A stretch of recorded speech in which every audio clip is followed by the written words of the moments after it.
Hello students, I welcome you all to the YouTube channel understanding basics. इस video में हम क्या discuss करेंगे?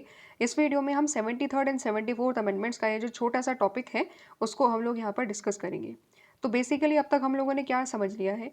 अब तक हम लोगों ने इससे पहले जस्ट हमने अंडरस्टैंड करा कि आखिरकार क्यों जब हम अपना कॉन्स्टिट्यूशन बना रहे थे तो हमने जो हमारी लोकल गवर्नमेंट्स थी, ठीक है, उसको हम लोगों ने किस में रखा? एज ए डीपीएसपी के तौर पर रखा।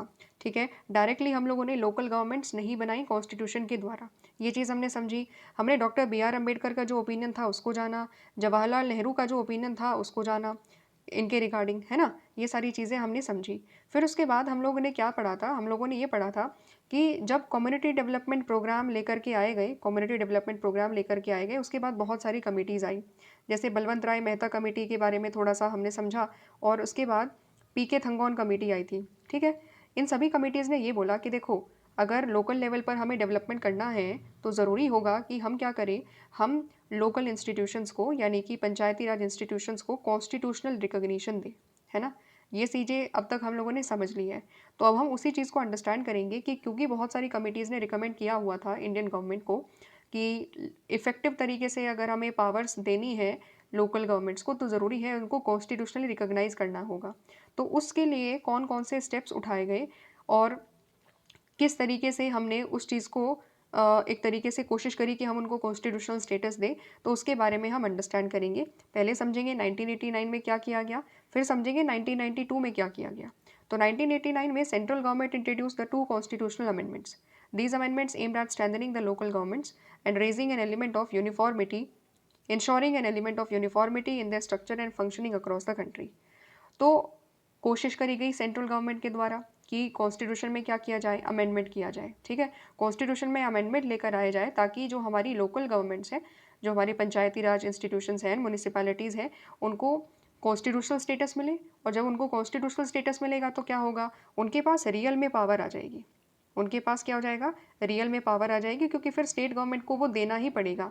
स्टेट गवर्नमेंट क्या हो जाएगी? बाइंडिंग हो जाएगी वो पर्टिकुलर चीज़ स्टेट गवर्नमेंट के ऊपर कि स्टेट गवर्नमेंट को कुछ जो पावर्स हैं वो किसके साथ शेयर करनी होगी? लोकल गवर्नमेंट्स को एक तरीके से डिवॉल्व करनी होगी, डिसेंट्रलाइज़ करनी होगी। ठीक है? तो ये चीज़ 1989 में जब राजीव गांधी की जो गवर्नमेंट थी, उनके द्वारा करी गई, 2 कॉन्स्टिट्यूशनल अमेंडमेंट लेकर आने की कोशिश करी गई। और ये जो अमेंडमेंट्स थे, उसकी जो ओवरऑल आइडिया था, वो क्या था कि लोकल गवर्नमेंट्स को स्ट्रेंथन किया जाए। लोकल गवर्नमेंट्स को जो पावर है, लोकल गवर्नमेंट्स की जो पावर है, वो और ज़्यादा क्लैरिटी के साथ बताई जाए कि कौन-कौन सी पावर है जो लोकल गवर्नमेंट्स के पास दी जाएगी। जैसे हमारे पास यूनियन लिस्ट है, कॉन्करेंट लिस्ट है, स्टेट लिस्ट है ना? ठीक वैसे ही यहाँ पर जब अमेंडमेंट आ जाएगा, तो उसके बाद स्टेट लिस्ट में से कौन-कौन से सब्जेक्ट जो है, कौन-कौन सी पावर लोकल गवर्नमेंट के हाथ में चली जाएगी, वो बहुत ज़्यादा क्लैरिटी आ जाएगी। ठीक है? तो इससे powers and functions of local government बहुत ज़्यादा क्या हो जाएंगे? क्लियर हो जाएंगे। पहली चीज़ ये, इसका ऑब्जेक्टिव ये था। दूसरा है element of uniformity in their structure and functioning. Uniformity का एलिमेंट क्यों था? देखो, इस चीज़ को समझो थोड़ा-सा। क्योंकि हमें पता है कि स्टेट लिस्ट में जो हमारा लोकल गवर्नमेंट था वो एक स्टेट सब्जेक्ट था, स्टेट लिस्ट का पार्ट था। तो इसीलिए क्या हो रहा था कि ये डिपेंड करता था स्टेट गवर्नमेंट की डिस्क्रिशन के ऊपर कि वो लोकल गवर्नमेंट्स को क्रिएट करना चाहती है कि नहीं करना चाहती है, ठीक है? एंड इवन उसका स्ट्रक्चर भी उसके ऊपर डिपेंड था। स्ट्रक्चर का मतलब क्या है कि वो 1 लेवल गवर्नमेंट बनाना चाहती है या फिर 2 लेवल बनाना चाहती है या 3 टायर ऑफ गवर्नमेंट बनाना चाहती है, ठीक है? जैसे अगर आप देखोगे तो इसकी वजह से क्या हो रहा था, इसकी वजह से जो भारत में जितने भी राज्य हैं ना, जहाँ पर लोकल गवर्नमेंट्स थी, हमें पता है कि 1960s ऑनवर्ड्स गुजरात में अनदर राज्य में क्या होने लगा था, धीरे-धीरे लोकल गवर्नमेंट्स आने लगी थी। बट यूनिफ़ॉर्मिटी नहीं थी स्ट्रक्चर में। स्ट्रक्चर में यूनिफ़ॉर्मिटी का मतलब कहीं पर तो केवल और केवल ग्राम पंचायत है, कहीं पर फिर ब्लॉक पंचायत भी है और कहीं पर जिला पंचायत है। तो उसका मतलब कहीं पर 1 टायर ऑफ गवर्नमेंट थी, तो कहीं पर 2 टायर ऑफ गवर्नमेंट थी, तो कहीं पर 3 टायर ऑफ गवर्नमेंट थी। तो इसकी वजह से क्या हो रहा था, यूनिफ़ॉर्मिटी नहीं थी कहीं न कहीं। ठीक है? तो यूनिफ़ॉर्मिटी लेकर आने के लिए भी क्या किया गया, जो अमेंडमेंट था उसने स्ट्रेंथनिंग तो करी ही, लोकल गवर्नमेंट्स की पावर्स को बताया, क्लैरिटी दी, साथ ही साथ में यूनिफ़ॉर्मिटी लेकर आने के लिए भी ये पर्टिकुलर चीज़ करी गई एंड प्रॉपर फंक्शनिंग कि गवर्नमेंट के, लोकल गवर्नमेंट के फंक्शन क्या होंगे और अगर भारत में किसी भी राज्य में अगर लोकल गवर्नमेंट्स का एस्टैब्लिशमेंट होता है, तो उनके उस गवर्नमेंट के स्ट्रक्चर भी सेम होगा, उस गवर्नमेंट का स्ट्रक्चर भी सेम होगा और साथ ही साथ में उनके फंक्शंस भी क्या होंगे, सेम होंगे। ठीक है? इसके लिए क्या चाहिए थी? यूनिफॉर्मिटी। तो वो यूनिफॉर्मिटी लेकर आने की कोशिश करी गई by the means of constitutional amendment. ठीक है, तो फाइनली क्या होता है, 1989 में 1989 में कोशिश करी गई थी बिल लेकर आने की, बट अनफॉर्चुनेटली वो बिल राज्यसभा में पास नहीं हो पाया। ठीक है, तो क्या होता है, 1992 में दोबारा से कॉन्स्टिट्यूशनल अमेंडमेंट लेकर आने की कोशिश करी जाती है। तो 73rd and 74th amendment act they were passed by the parliament.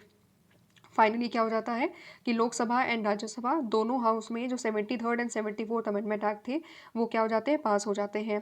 तो जो फर्स्ट अमेंडमेंट एक्ट है हमारा, जो 73rd अमेंडमेंट एक्ट है, जो फर्स्ट अमेंडमेंट है यहाँ पर लोकल गवर्नमेंट्स को स्टैब्लिश करने के लिए, वो क्या है, it is about the rural local governments which are also known as the Panchayati Raj institution. तो सबसे पहला जो अमेंडमेंट करा वो हमने क्या करा, 73rd करा। इसकी वजह से क्या क्रिएशन हुआ, किसका क्रिएशन हुआ, पंचायती राज इंस्टीट्यूशंस का क्रिएशन हुआ। फिर उसके बाद जो 74th अमेंडमेंट एक्ट है उसकी वजह से किसका क्रिएशन हुआ, हमारे यहाँ पर म्यूनिसिपैलिटीज़ या नगर पालिका, और इनको अलग अलग नाम से भी हम लोग जानते हैं, तो म्यूनिसिपैलिटीज़ का क्रिएशन हुआ। ठीक है, समझ रहे हो, तो ये किया। फिर उसके बाद और क्या बताया गया यहाँ पर, 74th अमेंडमेंट एक्ट की वजह से क्या होने लगा, अर्बन लोकल गवर्नमेंट बॉडीज़ यानी कि जिनको नगर पालिकाज कहते हैं उनका स्टैब्लिशमेंट आया। तो 73rd and 74th amendment finally force में कब आए, 1993 में आए। ठीक है, पार्लियामेंट में पास कब हुआ, 1992 में, एंड फाइनली इंप्लीमेंट कब हुआ ये particular amendments, 73rd and 74th amendment implement कब से होने चालू हुए, 1993 ऑनवर्ड से चालू हो गए थे। ठीक है, तो फाइनली 1993 ऑनवर्ड्स में इंडिया में क्या आने लगा, इंडिया में हमारा थर्ड टायर ऑफ गवर्नमेंट भी एग्जिस्ट कर चुका था। ठीक है, so we have notice that the local government is a state subject, states are free to make their own laws on the subject, but once the constitution was amended the states had to change their laws about the local bodies in order to bring these in conformity with the amended constitution. They were given 1 year time for making necessary changes in their respective state laws in the light of these amendments. तो हमें पता है कि जो हमारा local government का subject है वो एक स्टेट सब्जेक्ट हुआ करता था, स्टेट लिस्ट में हुआ करता था, है ना। तो इसकी वजह से स्टेट्स बहुत ज़्यादा क्या थे, स्टेट्स के पास पूरी चॉइस थी कि वो किस तरीके से कानून इस पर्टिकुलर सब्जेक्ट के ऊपर बनाना चाहते हैं। बट जैसे ही हमने कॉन्स्टिट्यूशन में 73rd and 74th amendment act कर दिया, इसके बाद क्या हो गया, इसके बाद स्टेट्स को अपने कानूनों में चेंजेस लेकर आने पड़े। ठीक है, तो जो 73rd एंड 74th अमेंडमेंट में हमने प्रोविजंस डाले कि इलेक्शन कितने साल के लिए होगा, कैसे इलेक्शन होगा, कितने फंड्स दिए जाएंगे, है ना, ये सारी की सारी जो इम्पोर्टेंट बात थी, इस ये जो इम्पोर्टेंट प्रोविजन हमने 73rd and 74th amendment act में किए गए थे उसको इम्प्लीमेंट करना अब स्टेट्स के ऊपर क्या हो गया था, कंपलसरी हो गया था। क्यों, क्योंकि अमेंडमेंट हो चुका था, कॉन्स्टिट्यूशन में अमेंडमेंट कोई चीज़ हो जाती है तो फिर अल्टीमेटली उसको मानना पड़ता है, बिकॉज वो चीज़ क्या हो जाती है, एनफोर्स्ड हो जाती है। तो जब ये चीज़ आई, 73rd एंड 74th अमेंडमेंट आया, तो हर स्टेट को क्या करना पड़ा, हर स्टेट को हमने 1 साल का टाइम दिया, 1 साल का टाइम दिया ताकि वो अपने यहाँ पर अपने रिस्पेक्टिव कानूनों में वो सारे चेंजेस कर सके जिसकी वजह से वहाँ पर पंचायती राज एंड म्यूनिसिपैलिटीज़ दोनों का क्रिएशन हो, और साथ ही साथ में उनको जो पावर्स कॉन्स्टिट्यूशन के द्वारा 73rd and 74th amendment act के द्वारा जो दी गई है उसके लिए, उसको इम्प्लीमेंट करने के लिए हर स्टेट गवर्नमेंट क्या करेगी, कानून बनाएगी। तो सीधी सी बात है कि जब ये बोल दिया गया कि आज से, यानी कि 73rd and 74th amendment act जब से 1993 से इम्प्लीमेंट हुआ, तो पंचायती राज इंस्टीट्यूशंस होंगे और म्यूनिसिपैलिटीज़ होंगी, तो इन दोनों के जो भी प्रोविजंस थे अब उसको इम्प्लीमेंट करने की जिम्मेदारी स्टेट गवर्नमेंट की हो चुकी थी, और उसको इम्प्लीमेंट करने के लिए जो जो कानून बनाने थे, जो जो चेंजेस लेकर के आने थे अपने यहाँ पर, उसके अकॉर्डिंगली उनको क्या दिया गया था, 1 साल का टाइम दिया गया था ताकि वो नेसेसरी चेंजेस अपने यहाँ पर कर सके एंड वो सारे प्रोविजन लेकर आ सके जिससे पंचायती राज एंड म्यूनिसिपैलिटीज़ को इफेक्टिव पावर्स मिले, जो कि 73rd and 74th amendment act उसको देता है। ठीक है, तो पहले क्या था, पहले बहुत ज़्यादा इफेक्टिव पावर्स नहीं थी। ठीक है, बहुत ज़्यादा रियल पावर्स नहीं थी क्योंकि हर स्टेट में अपनी अपनी चॉइस थी कि वो कितना पावर्स देना चाहते हैं। ठीक है, डिसोल्यूशन कर दिया जाता था 5 साल से पहले ही, रेगुलर बेसिस पर इलेक्शन नहीं हुआ करते थे इलेक्टेड गवर्नमेंट्स के लोकल लेवल पर, पावर्स भी बहुत ज़्यादा नहीं थी, साथ ही साथ फंड्स पर भी, फंड्स के मामले में भी डिपेंडेंसी थी सेंटर एंड स्टेट के ऊपर। ठीक है, ये सारी समस्याएं थी जब before 73rd and 74th amendment. लेकिन जब 73rd एंड 74th अमेंडमेंट आया तो फिर हर स्टेट्स के ऊपर बाइंडिंग हो गया कि 73rd and 74th amendment act के अकॉर्डिंगली ही अब हर राज्य में, भारत के हर स्टेट में एक यूनिफॉर्मिटी होगी in the structure of panchayats, in the structure of municipalities, and उनको सिमिलर लेवल की ही पावर्स एंड फंक्शंस मिलेंगे। समझ में आ गया? ठीक है, तो ये छोटा सा एक बेसिक आइडिया हम लोगों ने समझा। 73rd and 74th amendment act का जो इंट्रोडक्शन था वो हम लोगों ने समझा। नेक्स्ट वीडियो में हम क्या डिस्कस करेंगे? नेक्स्ट वीडियो में हम लोग यहाँ पर डिस्कस करेंगे 73rd अमेंडमेंट एक्ट का जो बेसिक प्रोविजंस है उनको। ठीक है, यहाँ पर एक छोटा सा बॉक्स दिया हुआ है, थोड़ा सा 1-2 मिनट के लिए उसको रीड कर लेते हैं। तो ब्राज़ील के कॉन्स्टिट्यूशन के बारे में बात करी गई है। तो जो ब्राज़ील का कॉन्स्टिट्यूशन है उसने स्टेट्स का क्रिएशन करा, फेडरल डिस्ट्रिक्ट्स का क्रिएशन करा, साथ ही साथ में म्यूनिसिपल काउंसिल्स का भी क्या किया, क्रिएशन करा। Each of these is assigned the independent powers and jurisdiction. तो जितने भी लेवल पर गवर्नमेंट ब्राज़ील के कॉन्स्टिट्यूशन ने बनाई है वहाँ पर हर गवर्नमेंट के पास अपनी खुद की इंडिपेंडेंट पावर है एंड खुद का इंडिपेंडेंट जुरिस्डिक्शन है। Just as republic can not interfere in the affairs of the states except on the grounds provided by the constitution, states are prohibited from interfering in the affairs of the municipal council. This provision protects the powers of local government. तो basically यहाँ पर Brazil के बारे में बताया हुआ है कि जो ब्राज़ील की जो म्यूनिसिपैलिटीज़ है ना, ब्राज़ील की जो लोकल लेवल ऑफ गवर्नमेंट है ना, वो कितनी ज़्यादा एक तरीके से इंडिपेंडेंट है। क्यों इंडिपेंडेंट है? क्योंकि वहाँ पर जो स्टेट है, वहाँ पर जो राज्य सरकारें हैं, वो ब्राज़ील की जो म्यूनिसिपैलिटीज़ हैं, जो लोकल लेवल पर जो गवर्नमेंट है वहाँ पर, म्यूनिसिपल काउंसिल है वहाँ पर, तो वहाँ पर उसके काम में इंटरफेयर नहीं कर सकती। ठीक है, इंटरफेयर क्या नहीं कर सकती? इंटरफेयर नहीं कर सकती। एंड इसकी वजह से जो पावर्स ऑफ लोकल गवर्नमेंट है, यानी कि जो म्यूनिसिपैलिटीज़ को जो पावर है ना, वो म्यूनिसिपैलिटीज़ अपनी पावर्स को अपने अनुसार इस्तेमाल कर सकती हैं।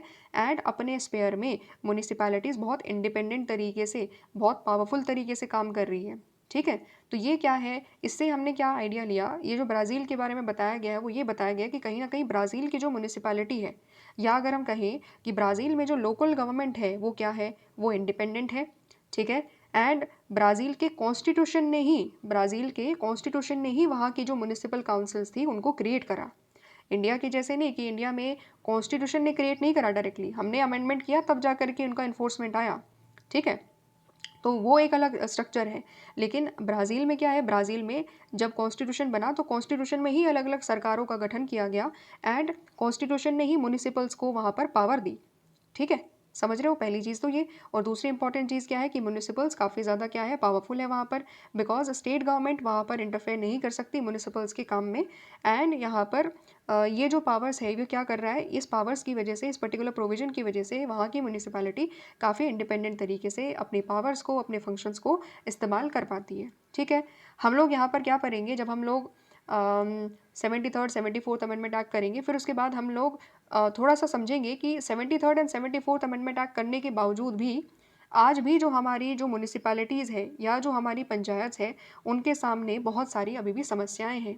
ठीक है, पावर्स देने के बावजूद भी बहुत सारी आज के टाइम में क्या है, इनमें बहुत सारी फंड्स के ऊपर हो या फिर अदर पावर्स के ऊपर हो, तो आज भी डिपेंडेंसी कहीं ना कहीं दिखाई देती है।